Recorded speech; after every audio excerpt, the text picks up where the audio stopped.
Bonsoir les amis, c'est avec un réel plaisir que je vous retrouve ce matin pour vous parler des histoires de la DV Loterie qui font la grande histoire de la loterie américaine. Bienvenue à cette nouvelle production les amis.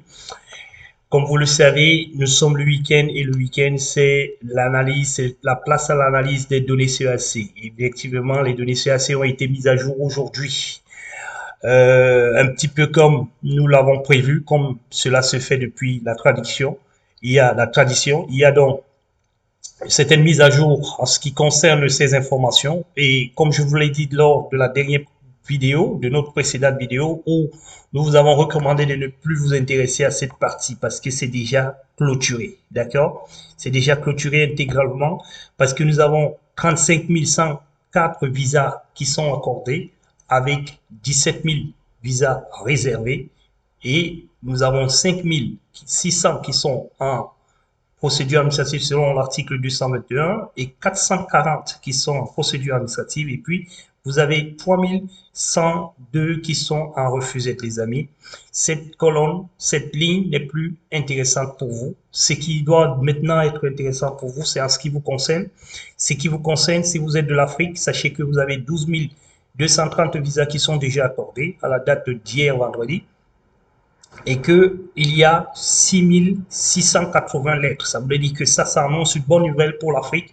L'Afrique va recevoir les lettres pour pouvoir compléter parce que l'Afrique doit avoir entre 18 000 et 21 000 visas. Le maximum, c'est 21 000, le minimum, c'est 18 000. Quand vous faites dans la somme entre 12 230 et 6 600, vous êtes aux alentours de 18-19 000, dont l'Afrique peut encore recevoir des lettres. Nous attendons dans les lettres du côté de l'Afrique et ainsi de suite. En Europe, par contre, c'est en train de se fermer complètement parce qu'il y a maximum en Europe, c'est 18 000, mais parfois ils vont souvent à 19 voire 20, hein, parce que en fonction de ce qui n'a pas été attribué à l'Afrique, ça peut être envoyé également à l'Europe. Donc l'Europe ici, c'est 14 000 visas déjà attribués et avec 8 000 qui sont réservés. Et en Europe, beaucoup plus, ceux qui sont en procédure administrative, selon l'article 221, peuvent passer, mais ceux qui sont en refusette ici ne peuvent même plus y penser. Vous voyez très bien que en Afrique, quand même, il y a moins de refusettes cette fois-ci, même si on peut dire que les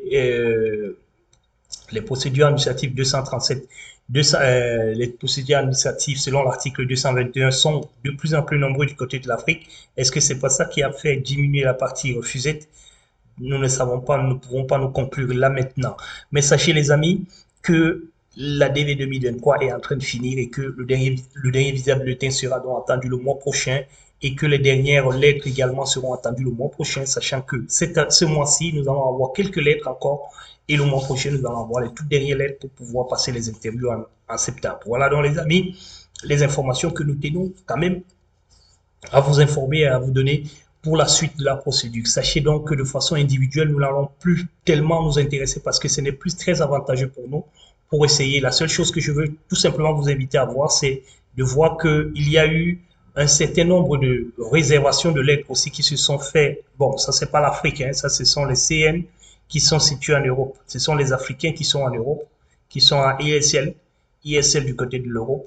Donc ce n'est pas l'Afrique, ce n'est pas voilà l'Europe ici beaucoup plus bas.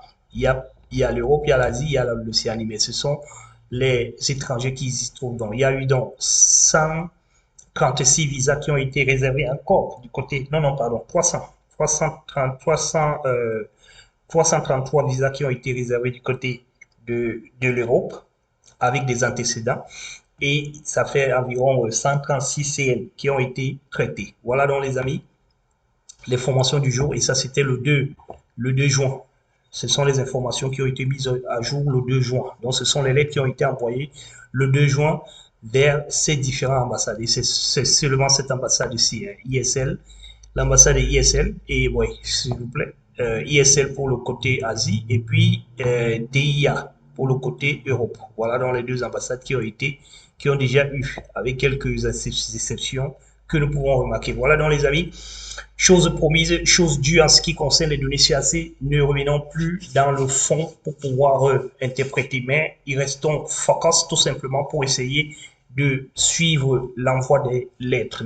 N'hésitez pas de nous contacter pour nous donner l'information si jamais vous détenez une information concernant l'envoi des lettres parce que c'est vraiment devenu un peu trop serré, un peu trop short et nous allons essayer donc de nous concentrer et de nous focaliser également sur l'envoi des secondes lettres. C'est ça qui va permettre de pouvoir conclure les menus.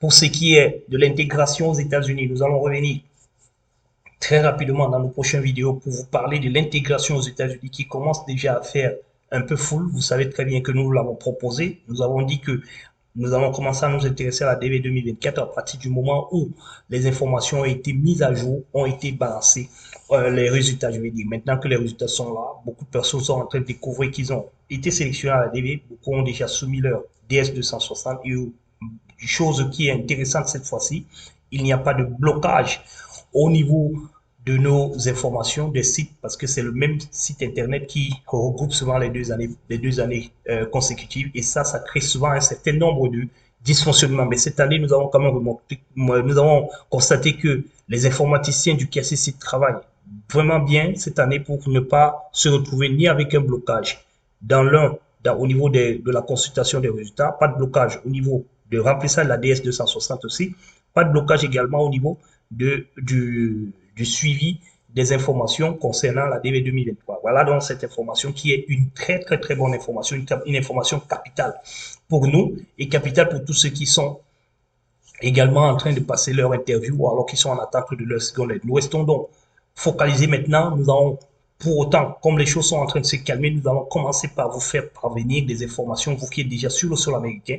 Nous allons vous parler de l'intégration, le cauchemar de l'intégration. Comme nous avons l'habitude de vous le dire, les amis, la première chose qu'il faut savoir, c'est la sélection. Elle ne dépend pas de vous.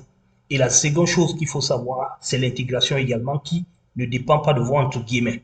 Vous êtes peut-être présent parce que sur la sélection, vous n'êtes pas présent, mais sur l'intégration, vous êtes présent. Mais il faut savoir que cette intégration a besoin d'un certain nombre de principes et un certain nombre de déterminations. Nous allons donc vous parler sur la prochaine vidéo qui va certainement vous paraître soit demain, soit après-demain.